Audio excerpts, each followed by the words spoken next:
안녕하세요. 대기업에 다니고 있는 40대 남자입니다. 여러분이 제일 기피하는 사람은 어떤 사람인가요? 거짓말을 잘하는 사람? 아니면 험담을 잘하거나 폭력을 쓰는 사람?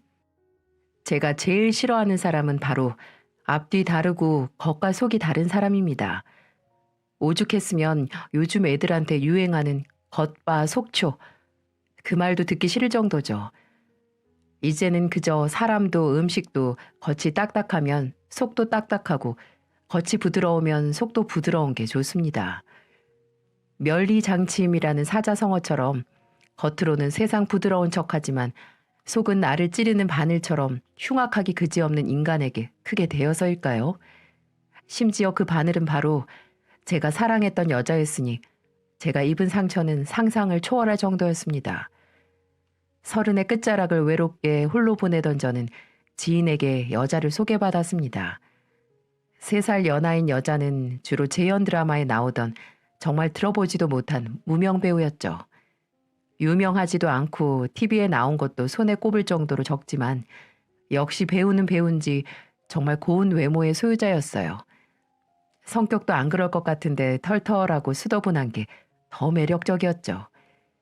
1년을 연애한 여자와 결혼까지 결심하게 된 건 무엇보다 잘 맞는 결혼관이었습니다. 세연 씨는 나중에 결혼해서 부모님을 모신다든지 뭐 그런 생각 있어? 어, 난 능력만 된다면 모시고 살고 싶어. 내 부모님도 그렇고 시부모님도 그렇고 남편이랑 자식이랑 살아도 좋지만 가족은 역시 복작복작한 게 사는 맛 나는 거잖아. 근데 내가 집안 막내라서 이미 저희 부모님은 모실 사람이 있어서 큰오빠가 벌써 결혼해서 합가했거든. 아우, 정말? 난 외동이라 만약에 어머니가 원하신다면 집에 모시고 와서 살고 싶긴 하거든. 그렇지. 영민 씨는 아버지가 예전에 돌아가셔서 더 그럴 거야. 어머니 혼자 계신다는 게 걱정되니까. 어, 그래서 뭐 나랑 결혼할 여자가 괜찮다고만 하면 어머니 모시고 살고 싶어. 근데 세연 씨는 괜찮다는 거네? 뭐야? 설마 이거 프로포즈 하는 거야? 이외에도 아이는 성별 상관없이 딱 둘 낳아서 키우고 싶다는 거랑 주택보다는 아파트가 더 살기 편하다는 것까지 의견이 일치했죠. 물론 결혼 전에 상대방 마음에 들고 싶어서 마음에도 없는 소리를 할 수 있겠지만 행동으로 믿음을 주는 사람이기에 그 여자와의 결혼을 결심했습니다. 결혼 전부터 아내에게 고마웠던 점은 혼자 계신 저희 어머니를 아들인 저보다 더 먼저 챙긴다는 사실이었죠. 아버지가 돌아가시고 어머니는 혼자 식당을 운영하셨습니다. 그런 어머니가 너무 대단하고 또 감사하다고 아내는 맛있는 걸 먹으면 어머니 생각이 나고 좋은 곳에 가면 어머니를 모시고 또 오자는 소리를 입에 달고 살았어요. 말로만 한 게 아니라 정말 행동으로 옮기기도 했죠. 여보세요? 영민 씨, 지금 집이야? 지금 집이지. 내일 영민 씨 집으로 택배 갈 거야. 내 이름으로 가는 거라 혹시 영민 씨가 받고 놀랄까봐 미리 말해둬야 할 것 같아서. 집으로? 뭔데? 아, 저번에 우리 갔던 대게집이 포장 배달도 된다고 해서 내가 주문했어. 그때 당신이 어머님도 되게 좋아하신다고 했었잖아. 뭐야, 내가 시켜도 되는데. 거기 진짜 비쌌잖아. 누가 사는 게 뭐가 중요해. 식만 안 올렸지. 이제 내 어머니기도 한데. 어머님한테 맛있게 드시라고 전해주고 나중에 또 맛있는 거 있으면 그때는 모시고 가겠다고 말씀드려줘. 아내는 종종 집으로 어머니께서 드실 만한 음식을 보내곤 했죠. 아내는 배우로서 일이 잘 안 풀려서 나중엔 SNS 상에서 물건을 팔기도 했는데 그럴 때마다 좋은 화장품이나 과일이 있으면 늘 어머니에게 먼저 보내기도 했어요. 이외에도 꽃 피면 어머니에게 꽃 보러 가자고 하고 새해 전날 정동진으로 해 뜨는 거 보러 가자고 먼저 나서기도 했고요. 어머니도 늘 먼저 다가오는 아내를 정말 예뻐하셨죠. 며느리가 시어머니와 함께 뭘 한다는 게 편치만은 않았을 텐데 아내는 늘 기쁘게 나섰습니다. 결혼하기 전 어느 날 평소보다 늦은 시간에 퇴근을 하는데 어머니께 부재중 전화가 와 있는 겁니다. 제가 일하느라 바빠서 확인을 못했던 거죠. 어머니는 제가 전화를 안 받으니 문자로 집에 가기 전에 어머니 식당에 먼저 들르라고는 메시지를 남기셨더라고요. 무슨 일이 있나 싶어서 서둘러 갔더니 식당엔 앞치마를 두른 아내가 땀을 뻘뻘 흘리며 서빙을 하고 있었습니다. 세연 씨, 여기서 뭐 하는 거야? 어머, 영민 씨, 이 시간에 아직 양복 입고 여긴 왜 왔어? 오늘 야근했어? 아니, 그건 내가 할 소리지. 여기서 왜 일을 하고 있어? 영민이 왔니? 너 세연이 얘 좀 데리고 가라. 내가 가라고 해도 말도 안 듣고 여직 여기서 고생하고 있어. 아, 뭐야? 어머님이 영민 씨 부른 거였어요? 알고 보니 어머니에게 뭘 전해드리려고 식당에 들른 아내가 식당 일이 좀 바쁜 걸 보고 그 자리에서 앞치마 메고 서빙을 하기 시작한 겁니다. 어머니는 그게 고맙지만 미안하기도 해서 그냥 집에 보내려고 했는데 아내는 차마 모른 척 할 수 없어서 끝까지 일을 한 거죠. 이렇게 결혼 전부터 제 가족에게 지극정성인 이 여자. 정말 그때는 아내와 결혼을 안 하면 평생 후회할 것만 같았습니다. 제 어머니께서도 이런 며느리를 놓치고 싶지 않으셨는지 경기도의 신혼집으로 아파트를 해주셨어요. 아버지 돌아가시고 받은 보험금과 식당 일 열심히 하시며 벌어둔 돈 끌어다가 해주신 소중한 집이었죠. 그런 어머니의 노력과 헌신으로 장만한 아파트에서 아내와 결혼 생활을 시작했습니다. 아내는 결혼을 하고 SNS에서 물건을 팔던 것도 적고 제 내조에 집중하고 남은 시간엔 어머니와 함께 보내겠다고 했습니다. 전 아내가 일을 쉬면 아이도 빨리 갖는 게 낫겠다 싶었지만 아내는 신혼 시절을 조금이라도 오래 누리고 싶다고 했죠. 둘 다 적은 나이가 아니라 걱정이 되긴 했지만 그 마음을 이해 못하는 게 아니라서 아내의 뜻을 따르기로 했습니다. 그렇게 신혼생활은 순탄하기만 했어요. 아내는 제가 회사에서 일하는 동안 집안일에 매진하고 종종 어머니도 찾아뵙고 식당에 일손이 모자랄 때는 가서 돕기도 했죠. 근데 어느 날부터 아내가 어머니를 찾아가지 않더라고요. 아무래도 매번 왔다 갔다 하는 것도 집안일 하면서 하기 힘들 테니 그럴 수 있다고 생각했습니다. 뭐 꼭 찾아가야 하는 것도 아니고요. 근데 아내가 이런 말을 하더라고요. 여보, 어머님이 요즘 이상하셔. 어? 어머니가 왜? 어디 안 좋으시대? 아니, 그런 것 같진 않은데 좀 멍하시다고 해야 하나? 요새 식당에 손님이 없긴 하거든. 그래서 마음이 싱숭생숭한 것 같긴 한데 그래도 평소랑은 뭔가가 달라. 그리고 나한테도 이제 식당으로 오지 말라고 하셨어. 어차피 손님도 줄어서 나까지 안 와도 된다고. 비상시국이라 그런가? 손님이 줄어서 마음이 편치 않으신가 봐. 나한테는 걱정할 거 없다고 하시는데 손님이 이전보다 줄긴 했어도 걱정할 정도는 아니래. 그냥 봄 타시는 건가? 아내는 어머니가 식당에 오지 말라는 말을 들은 이후로 식당의 발길을 끊었고 이후로는 어머니 댁에도 가지 않게 됐죠. 아내 말로는 어머니가 혼자 있고 싶다고 했다는데 어디 편찮으신 건 아니라고 하고 뭐 딱히 걱정거리가 있다는 말도 안 하시니 답답하기만 했습니다. 문제는 또 하나 있었는데요. 어머니가 혼자 있고 싶다는 게 무슨 신호탄이라도 됐냥 아내는 아예 집안일에도 손을 놓고 밖으로 놔두기 시작했어요. 처음에는 아내도 아내만의 생활이 있고 친구들도 만나고 모임도 있으니 외출이 잦은 건 신경을 쓰지 않았어요. 하지만 점점 밖에 나가서 밤 늦게까지 연락도 안 되는 날이 늘어만 갔습니다. 집에 있는 사람이 걱정하는 건 신경도 쓰지 않았고요. 그리고 결혼하고 2년이 다 되어가도 아내는 임신 계획에 대해 입도 뻥끗하지 않았습니다.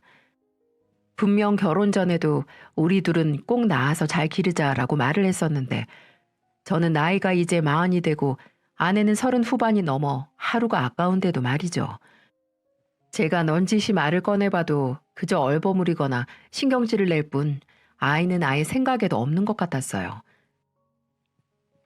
여보, 이제 우리 결혼한 지도 2년이나 됐는데 신혼은 충분히 즐긴 거 아니야?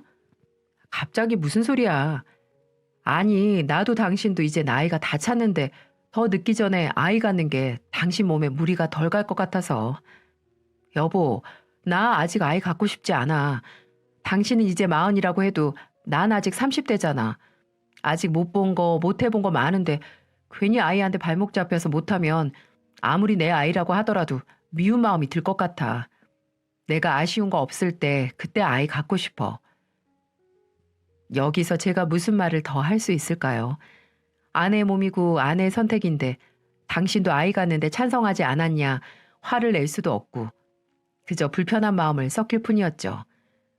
그래도 만에 하나 사람 일이 어떻게 될지 모르는 일이니까 배아를 냉동시키는 건 어떠냐고 제안을 해도 그렇게까지 하고 싶지는 않다는 말만 하네요. 아내와 임신에 대한 의견 조율은 전혀 되지 않고 그 때문인지 저희 부부 사이는 점점 소원해졌습니다.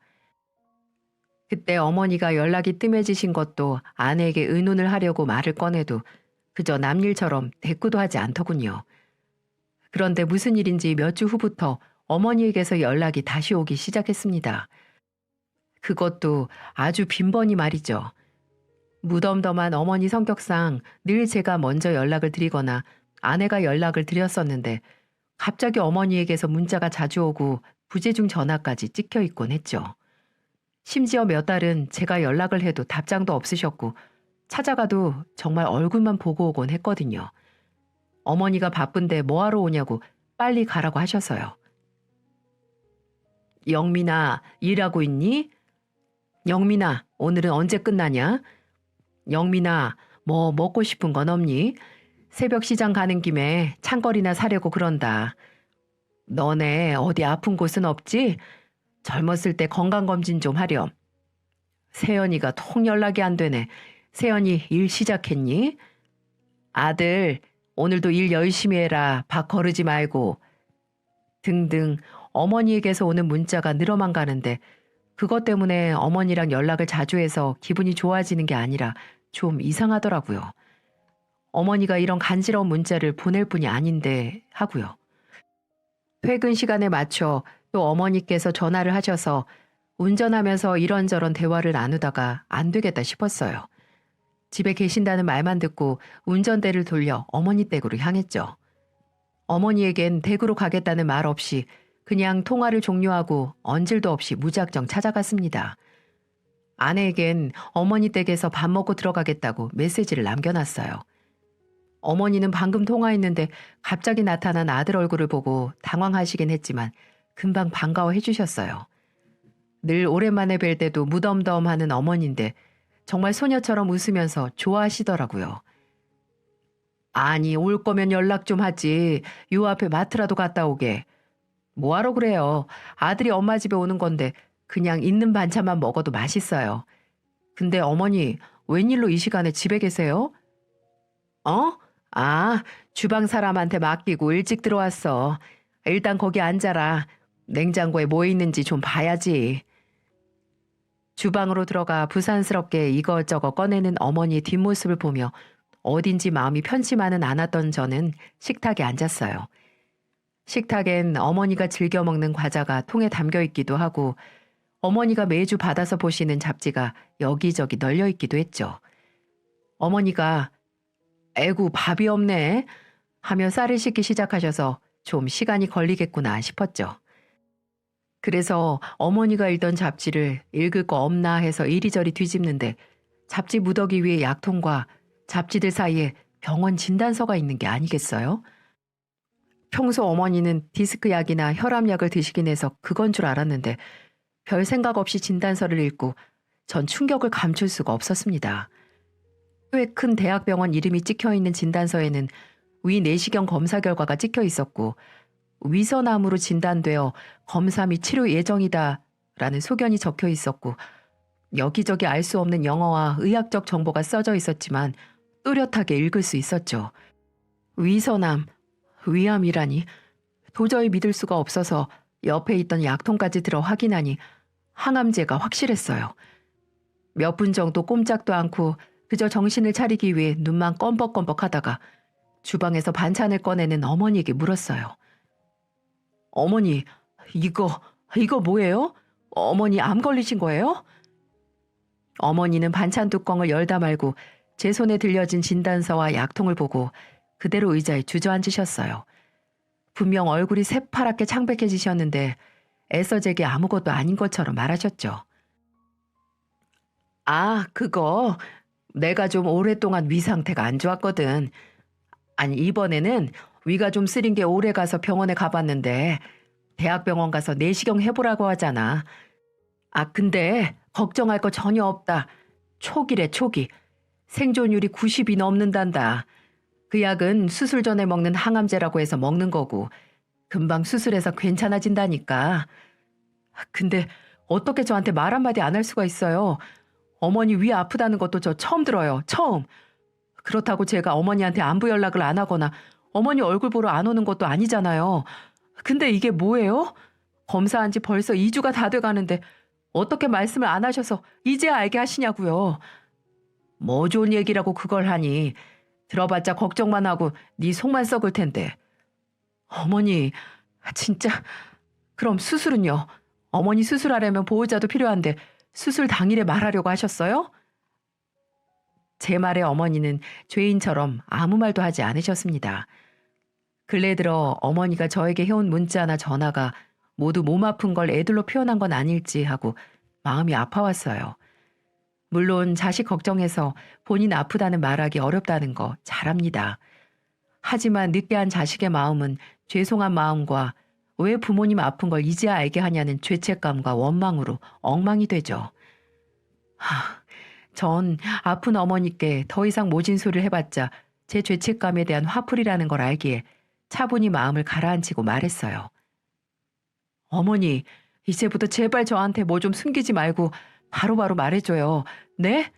어머니 마음 모르는 거 아닌데 그래도 내가 이걸 나중에서야 알면 얼마나 제 마음이 아프겠어요.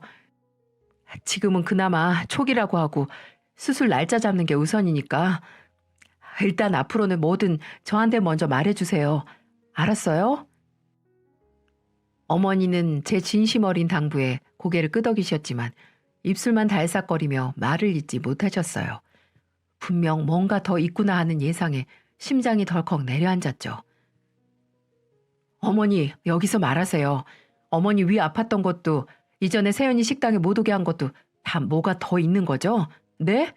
뭐라도 다 괜찮으니까 지금 여기서 말씀해 주세요. 그제서야 어머니가 무거운 입을 열었고 어머니 입에서 나온 얘기는 지금까지 제가 얼마나 어머니에게 소홀했는지 깨닫게 해주었어요. 어머니가 10여 년을 해온 식당이 비상시국으로 손님이 점점 줄었고 어머니도 더 이상 버티기 힘드셨는지 다음 달에 접을 생각이라고요. 저와 아내에겐 일부러 말을 안 하시고 혼자서 어떻게든 버티려고 대출도 받고 했지만 더 이상은 버틸 수가 없다는 이야기를 어머니는 눈물을 보이며 하셨습니다. 당장 어머니 식당이 문을 닫는 게 중요한 게 아니라 일단 수술 날짜를 잡아 치료를 하는 게 우선이라 정든 식당을 포기하는 어머님을 달래드리고 식당은 이미 손을 떠난 일이니까 더 이상 마음 쓰지 말자고 했어요. 앞으로 일이 더 중요하니까요. 어머니에겐 당장 병원 예약을 해서 의사와 상의해 수술 날짜를 잡자고 하고 그날은 다시 집으로 돌아왔어요. 물론 어머니 수술날 당일은 제가 연차를 쓰더라도 와서 옆을 지켜야 하지만 그 전에 의사와 상의하는 건 아내에게 부탁을 하려고 했죠. 이 일도 모두 아내에게 말해 상의를 하려고 했고요. 아내는 제가 어머니 댁에 들렀다 가겠다는 메시지에도 답이 없었고 집에도 아직 들어오지도 않았더라고요. 저는 아침에 제가 나갔던 상태 그대로인 집안을 청소한 후에 씻고 아내를 기다렸어요. 11시가 다 넘어서야 아내는 술 냄새를 풍기며 귀가했습니다. 왔어? 술 마셨어? 어? 아, 나 오늘 고등학교 동창 모임에서 한잔 했지. 아직까지 안 자고 뭐해? 난 당신 들어오면 할 말이 있어서 기다렸지. 문자 답장도 없고 전화도 안 받고. 당신 진짜 그 버릇 좀 고치라니까. 알았어, 알았어. 밖에서 휴대폰 확인 좀 못할 수 있지. 근데 할 말이 뭔데? 아니야, 당신 취했잖아. 일단 내일. 나 안 취했어. 그냥 몇 잔 마신 게 다야. 말해봐 빨리. 오늘 내가 어머님 뵙고 왔잖아. 집 식탁 위에서 진단서를 하나 봤는데 위암이시더라고. 일기. 어? 어머. 그래서 일단 이번 주 중으로 수술 날짜를 잡아야 할 것 같아. 내가 같이 못 가드리니까 당신이 병원에 좀 같이 가줘. 그래, 알겠어. 그래도 일기라서 다행이네. 그리고 어머니 식당도 다음 달에 정리하시기로 했대. 가게 비운다고. 정말? 아, 역시 그때 손님이 확 준 게 타격이 컸나 보네. 그럼 이제 식당 안 하시고 뭐 하실 거 있으시대? 그래도 어머니가 아무것도 안 하실 순 없잖아. 그래서 말인데, 어머니 수술하고 회복하시면 우리가 모시는 건 어때? 아무래도 수술 후에도 병원에 주기적으로 다녀야 하긴 할 테고, 혼자 계시는 게 아무래도 걱정이 되니까. 뭐? 여보, 암 일기면 정말 별것도 아니야. 병원에서 퇴원하고 몇 달 약물 치료하고 매년 건강검진만 받으면 되는 일이라고. 어떻게 벌써 어머니 모시고 살 생각을 해? 우리 아직 애도 안 가졌는데. 당신 어차피 애 생각도 없다고 했잖아.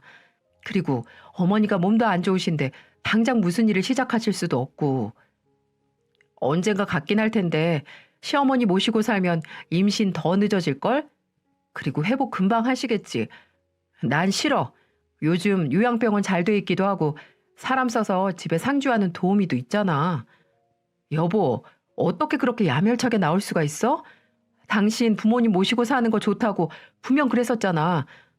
예상보다 빨리 모시고 사는 거긴 한데 어머니가 암으로 편찮으셔서 어쩔 수 없이 앞당겨진 거고 우리가 당장 여유도 없고 집이 없고 남는 방이 없는 것도 아니잖아. 아, 됐고. 난 분명 싫다고 했어. 부모님 모시고 사는 건 나중에, 정말 나중에 우리도 늙었을 때야 좋다는 거였지. 심지어 더 이상 뭐 하나 나올 것 없는 늙은이 수발 들어서 내가 무슨 부귀영화를 누리겠어? 뭐? 당신 지금 말 다 했어? 그럼 초반에 우리 어머니한테 잘해드린 건 그때는 뭐 얻어먹을 게 있어서 그랬다는 거야? 아, 몰라. 어머니가 당장 돌아가시는 것도 아닌데 왜 이렇게 유난이야? 어머니 수술 받고 길바닥에 버려져도 아무런 문제 없어. 한번 해봐. 어머니한테 문제라도 생기나. 당신 미쳤어? 제정신으로 하는 소리야? 아내는 제 말에 더 이상 대꾸도 안 하고 피곤하다고 소리치며 안방에 들어가 문을 쾅 닫더라고요. 아무리 술이 들어가도 그렇지 이렇게 아내의 속마음을 알게 될 줄은 몰랐습니다. 결혼 전에 그렇게 어머니에게 잘했던 것도 결혼 후에 어머니가 오지 말라고 했다는 변명으로 어머니에게 점점 소홀해지던 것도 모두 설마 하는 생각이 들더라고요.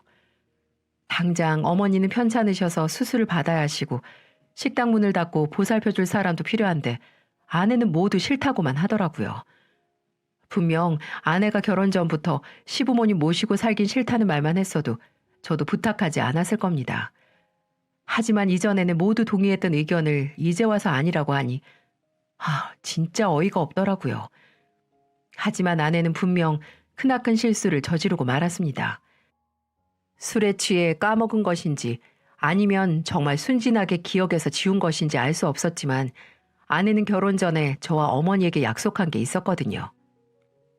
혹시 효도 계약서라고 들어보셨나요? 법적 용어는 아니지만 흔히 부모 자식 간에 쓴 조건부 증여계약서를 효도계약서라고 부르기도 하죠. 어머니는 저와 아내가 사는 9억짜리 아파트를 증여해 주시기 전에 조건을 거셨습니다.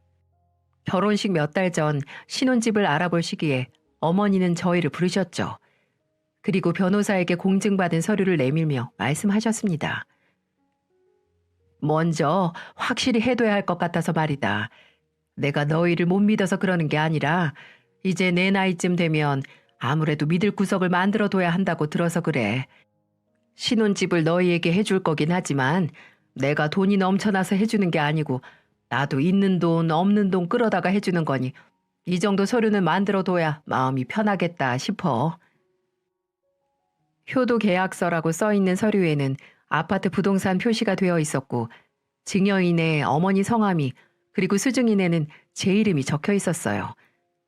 아파트 명의를 제 단독 명의로 했기에 아내 이름은 적혀 있지 않았죠. 그리고 부담 의무에는 총 5가지 의무사항이 있었습니다. 수증인에는 제 이름만 있었지만 조항의 을은 아들 내외라고 적혀 있었죠. 계약서 내용은 이러했어요. 제1조 을 아들 내외는 매월 갑 어머니 김순자의 집을 방문해 건강 문제를 확인한다. 제2조 을은 갑에게 건강상의 문제가 생겼을 때 병원 예약 및 퇴원 수속은 물론이고 병원비 전액과 간병인과 간병비 등의 수술 후 경과까지 책임진다. 제3조 갑에게 건강상의 문제나 금전적인 문제가 발생해 갑이 혼자 생활이 어려울 경우 을은 갑과 합가하여 책임지도록 한다. 갑이 합가를 원치 않을 경우 을은 매달 100만 원의 생활비를 갑에게 지불하거나 갑이 책정한 금액을 지급한다. 제4조 본 계약을 성실하게 이행하지 않으면 증여 계약을 해제하기로 한다. 제5조 을은 증여에 의한 소유권 이전 등기 후 갑의 승낙 없이 본 부동산을 매도하지 않기로 한다. 어머니는 계약서에 사인이던 도장이던 찍는 걸 결정하라고 하시며 이런 말을 덧붙이셨죠. 요새는 재산 없으면 부모도 아니라고 하더라. 돈 없으면 자식도 부모가 어떻게 되든 본인들 사는 게 급해서 나 몰라라 한다고. 물론 영민이도 세연이 너도 절대 안 그럴 거라고 생각하겠지만 다 늙은 어머니 노파심이라고 생각하고 여기에 동의하면 도장을 찍도록 하렴. 이 계약서에 사인을 할 때만 하더라도 다시 이 계약서를 떠올릴 일이 생기지 않을 거라고 생각했어요. 아내는 당장 경기도의 9억 원짜리 아파트에 눈이 팔렸는지 조항도 제대로 안 읽고 냅다 도장을 찍기도 했습니다. 도장의 인주가 다 마르기도 전에 어머니를 얼싸안고 감사하다며 좋아했죠. 저는 어차피 아내가 부모님을 모시고 사는 걸 동의했다고 그때만 하더라도 굳게 믿고 있었기에 이 계약서의 의무사항을 어길지도 모른다는 예상은 전혀 하지도 못했고요. 솔직히 어머니도 이 계약서를 정말 진지하게 생각하신 건 아닐 것 같아요. 왜냐하면 이미 부담 의무 1조를 저도 아내도 지키지 않았으니까요. 그리고 어머니도 아프신 걸 숨기고 계셨고요. 식당 상황이 안 좋았을 때도 저희에게 조항에 나온 대로 생활비나 필요한 돈을 요구하지도 않았죠. 아무리 허울뿐인 계약이라고 해도 아내는 이때 계약서가 정말 조금도 기억이 나지 않았었나 봅니다. 아니면 효도계약서라는 얼핏 보면 허무맹랑한 계약서의 이름만 보고 계약서의 무게를 가볍게 본 거일 수도 있겠고요. 저는 안방에 들어간 아내에게 이런저런 말도 하기 싫어 그날은 그냥 거실에서 자고 아침에 출근한 뒤 병원에 전화해 예약을 잡았죠. 그리고 반차를 낸 뒤에 어머니를 모시고 의사를 만났습니다. 아내도 무엇 때문인지 모르겠지만 빈정이 상했는지 그 싸움 이후로 저에게 말도 붙이지 않더군요. 저도 더 이상은 그 여자에게 바라는 게 없어서 굳이 대화하려고도 하지 않았고요. 의사는 어머니 위 점막층에 종양이 생기긴 했지만 아직 다른 곳에 전이가 안 됐으니 내시경 치료로 점막 절제술만 받고 이후 경과를 보고 약물 치료를 받자고 했습니다. 그나마 조기로 발견돼서 정말 천만다행이었어요. 그날 상담 후 수술 날짜까지 잡았죠. 어머니는 제가 회사에 다니니 혹시 세연이가 병원에 같이 있어줄 수 없는지 넌지시 물었지만 전 일단 수술 당일엔 제가 연차를 내서 올 거고 입원해 있는 동안은 도우미를 붙이겠다고 말씀드렸어요. 어머니도 제 얼굴이 어두운 걸 읽으신 건지 더 이상은 묻지 않으셨어요. 저는 그날 밤 단판을 짓기로 했습니다. 만일 아내가 어머니 수술 날짜가 잡힌 상태에서도 모시고 사는 걸 강력하게 반대할 때는 최후의 수단까지 각오를 한 상태였죠. 그리고 제가 어머니를 집에 모셔다 드리고 제 집에 들어가자 웬일로 매일같이 외출을 하던 아내가 집에 있더라고요. 아내는 들어서는 제 눈치를 슬금슬금 보고 먼저 말을 붙였죠. 정말 오랜만에 듣는 목소리였습니다. 왔어? 오늘 당신이 어머니 모시고 병원 갔어? 그런데? 나한테 말하지. 내가 가도 되는데. 나한테 말도 안 걸더니 갑자기 왜? 내가 그러고 싶어서 그랬어. 당신이 갑자기 어머니 모시자는 말을 하니까 나도 당황하잖아. 나야말로 이러고 싶었겠어? 어머니가 아프시니까 한 소리잖아. 암이야, 암. 아무리 조기 위암이라도 당장 하나 남은 부모님이 암이라는 걸 알았는데 모시고 살면 안 되냐는 말 꺼냈다고 배우자한테 길바닥에 나앉게 해보라느니 그딴 말을 내가 들어야 돼? 나도 당황해서 한 소리야. 당황해서. 여보, 어머니 수술 잘 끝나고 퇴원하면 상주 도우미 붙이거나 아예 요양병원 같은 곳에 맡기자. 어? 우리 아직 애도 하나 없는데 어떻게 벌써 어머니를 모시고 살아? 당신 내가 불편한 건 생각도 안 해? 아니, 나는 어머니 모시고 살아야겠어. 어머니 이제 이전만큼 건강하시지도 않고 식당 문도 닫았으니까 내가 모시고 사는 게 맞아. 정말 내 생각은 눈꼽만큼도 안 한다, 당신. 생각 안 하는 건 당신이겠지. 당신, 이 아파트 어머니한테 받으면서 했던 말 생각 안 나? 뭐? 내가 무슨 말을 했는데? 나 어머니한테 할 만큼 했어. 이제 식당도 망해서 도와드릴 것도 없는데 뭘 더 하라는 거야? 당신은 늙은 엄마만 생각하고 아내 생각은 전혀 안 하는 거 아니야? 그거 말고 아파트 받으면서 했던 거 기억 안 나냐고. 아내는 제 말에 영문도 모르겠다는 표정으로 고개를 갸웃거리더니 이내 급속도로 얼굴이 하얗게 질리는 게 아니겠어요? 그렇습니다. 이제야 생각이 난 거겠죠. 설마, 아니, 당신 혹시 그때 어머니가 가져온 그 뭐야? 효도 계약서, 그거 말하는 거야? 그래, 거기 수중인엔 내 이름만 있었지만 계약 의무사항 지켜야 하는 을은 우리 이름 둘 다 나와 있었고 이 아파트도 내 명의였던 거 기억하지? 어? 그건 그냥 쓴 거잖아. 어머님도 딱히 그것대로 뭘 지켜야 한다고 하신 것도 아니고 혹시나 하는 마음에 쓰신 거라고 분명히 말씀하셨잖아. 그래, 어머니는 계약사항대로 안 하실 수도 있어. 당신이나 나나 의무이행 안 했다고 이 아파트 뺏으실 그럴 뿐 아니야. 하지만 내가 이대로 안 있어. 솔직히 이번 일로 당신한테 너무 실망했고 이전에 했던 말들 죄다 가식이고 거짓처럼 느껴져. 우리 이혼하자. 나는 어머니 편찮으셨던 거 몰랐으니 계약서 파기하고 이 집은 도로 어머니께 돌려드릴 거야. 여보, 당신 너무 극단적인 거 아니야? 무슨 시어머니 안 모시고 산다고 헤어지자고 할 수가 있어? 내가 그것만으로 그런 것 같아? 아파트에 눈 뒤집혀서 본인이 어떤 계약서에 도장 찍은지 기억도 못하고 분명히 부모님 모시고 사는 거에 찬성했으면서 이제 와서 아니라는 이중적인 모습에 정말 치가 떨린다. 웃기지 마. 나 이혼 못해. 아니, 안 해. 여보, 잘 생각해봐. 내가 지금 당신이랑 헤어지고 대체 뭘 하겠어? 부탁이야. 다시 생각해봐. 어? 아니, 난 이미 마음 굳혔어. 어떻게 더 설득하려고 하지 마. 이 집은 일단 어머니께 돌려드리기 전까지 내 명의고 내 집이야. 이혼 소송하는 동안 당신 얼굴 꼴도 보기 싫으니까 여기서 나가. 친정에 가든 말든 마음대로 해. 여보, 오늘은 내가 호텔 가서 잘 테니까 내일 내가 집에 왔을 때 당신 모습 안 봤으면 해. 전 그대로 집을 나와버렸어요. 아내는 맨발로 저를 따라 나왔지만 전 아파트 앞에 주차되어 있는 차를 타고 그대로 떠났죠. 아내에게도 말했던 것처럼 어머니가 그 계약서대로 안 했다고 그 아파트를 뺏으실 분도 아니고 저도 시어머니를 안 모시고 산다고 해서 아내와 바로 이혼하는 게 아닙니다. 그저 내가 결혼하기로 결심했던 여자와는 너무나 다른 지금 아내의 모습에 질릴 대로 질려버린 거죠. 아닌데 그런 척 연애와 신혼 시절 내내 절 속였으니 왜 무명으로 남은 걸까요? 이렇게 연기를 잘하는 사람이 말이죠.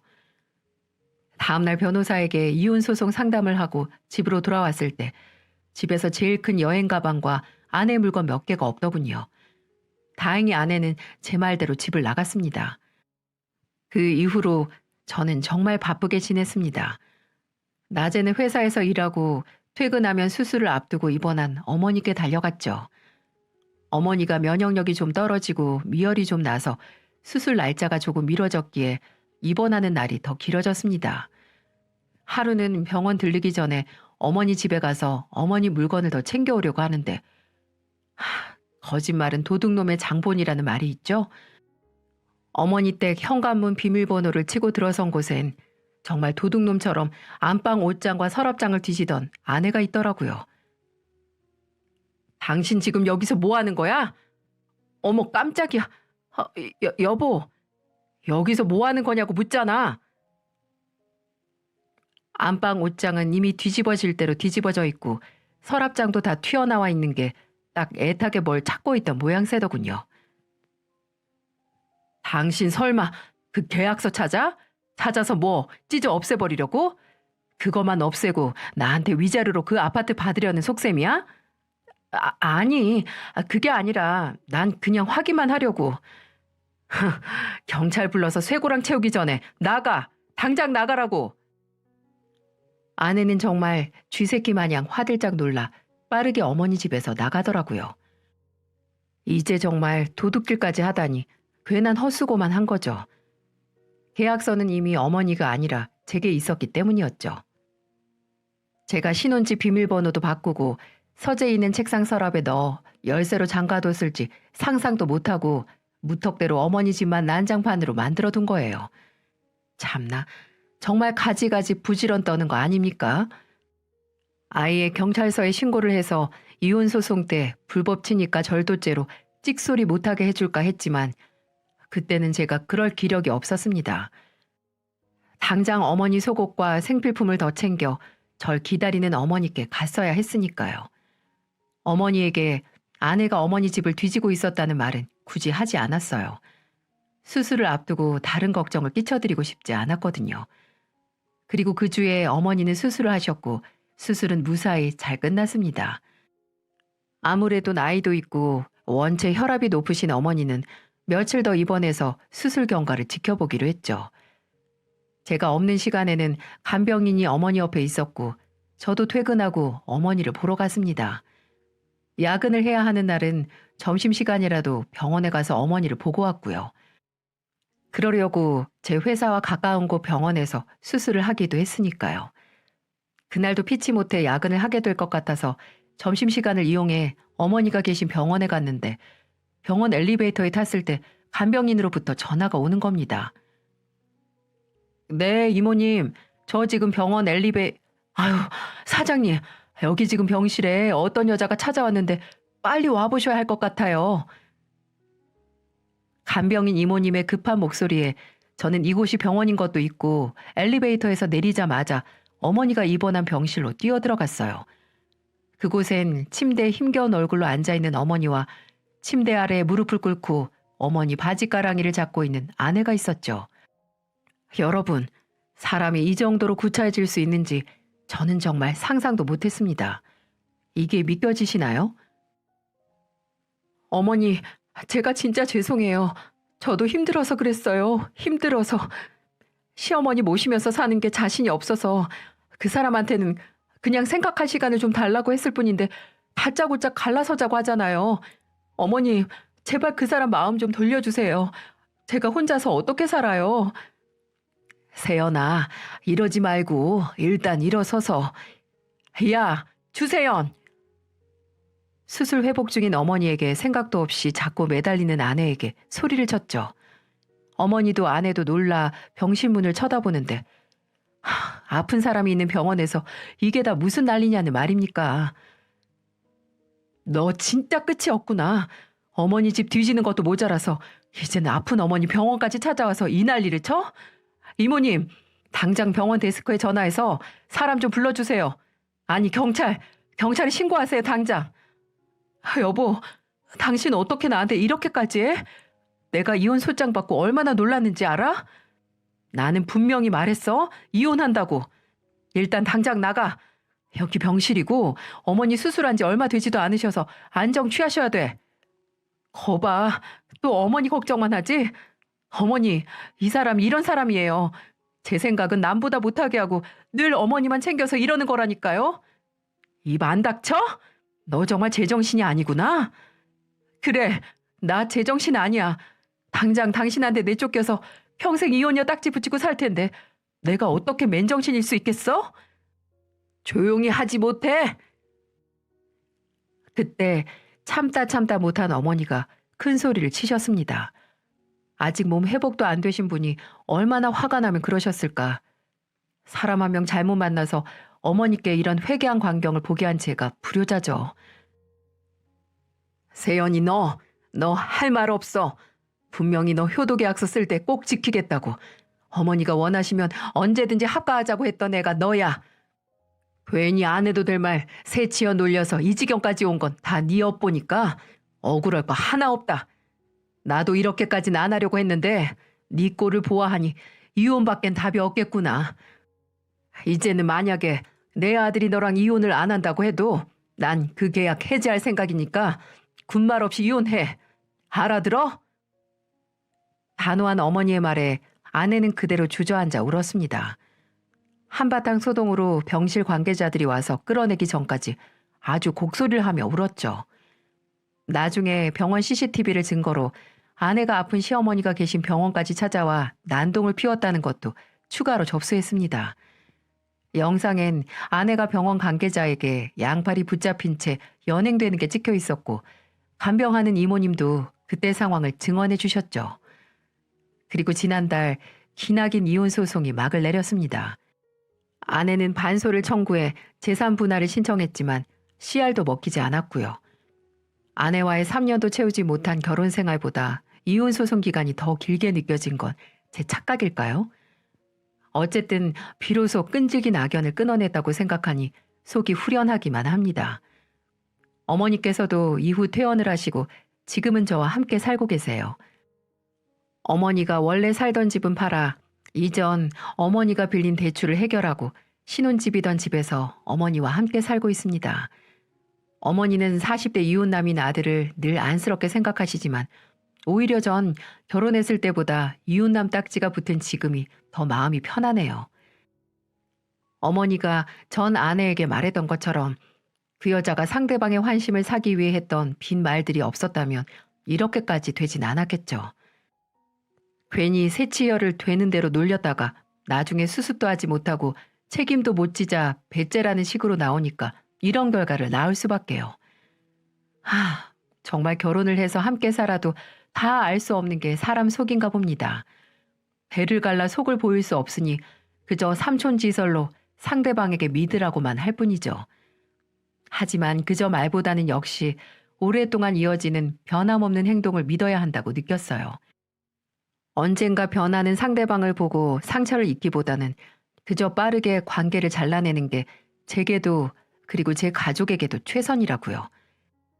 그리고 아직까지 제겐 삼촌지설이 아닌 늘 변함없는 행동을 보여주는 건 어머님 한 분뿐이었어요.